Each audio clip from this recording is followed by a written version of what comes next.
Okay, this is a video I never expected to make, but after 2 years and more than 2,000 orders, I think it's time the truth came out about Fiverr. Because trust me, it's not all rainbows and dollar signs. Now, the first thing you've got to understand is Fiverr is just a freelancing marketplace. And even though they have a customer support channel, a lot of the time, all they can really do is offer advice on how you can work things out with difficult clients.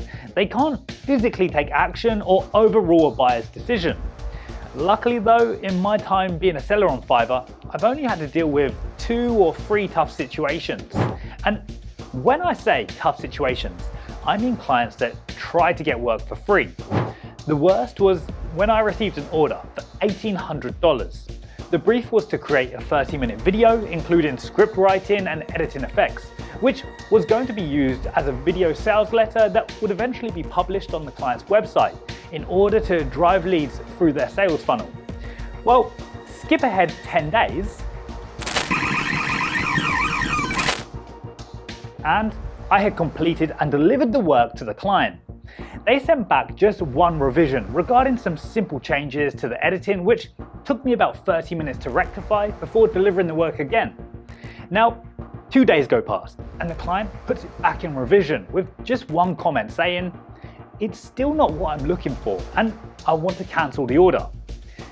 This was the point I involved Fiverr support, as it made no sense. Why ask for a simple revision when their next comment was going to be that they didn't like any of it anyway?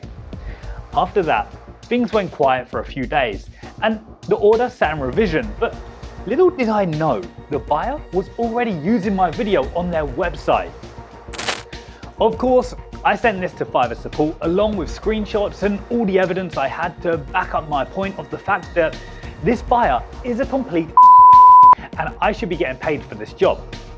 Essentially, after a couple of weeks of getting absolutely nowhere and the client not really responding to messages, Fiverr came to the conclusion that the only thing they could do for me was to cancel the order, which would mean that the client gets a refund and they still get to use my video for free.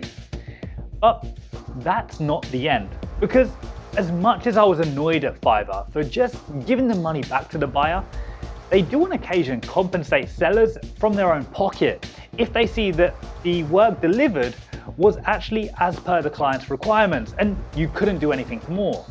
So just keep that in mind in case you ever get a difficult buyer. And while they didn't compensate me the full $1,800 that I lost, I did get half of the amount, which I guess is still better than nothing. Now, it has to be said, lower skilled gigs such as logo design and thumbnail creation are completely overrun by sellers offering $5 services. Therefore, there are some categories which I'd recommend not even wasting your time with, because the effort to reward ratio just isn't there. And perhaps in some cases, this is where Fiverr should really step in and establish a minimum price rule on some of the different services, which would then, I guess, ease the competitive pricing and inevitably attract more talented freelancers. But I don't think that's something that's going to happen anytime soon. So my advice would be is to focus on offering a service which requires some skill that you'll be able to charge a decent amount for, like spokesperson gigs or even copywriting services. Now, you need to know that Fiverr is very strict when it comes to trying to take communication and work off of the platform, which I guess is understandable because otherwise they wouldn't make money. But of course, not every seller is going to read through pages and pages of Fiverr rules and regulations. So just keep in mind a couple of things which will stop you from hopefully receiving a violation warning, or worse, having your account removed from the platform altogether. 1. Don't share your personal contact details. Only do this if it's needed for the order. And 2, from my own personal experience, don't mention any other freelancing platforms.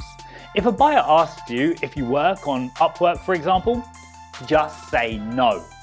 Because as soon as you promote another platform, which is Fiverr's competition, the message will be flagged for a review. So essentially, just think before you send any messages.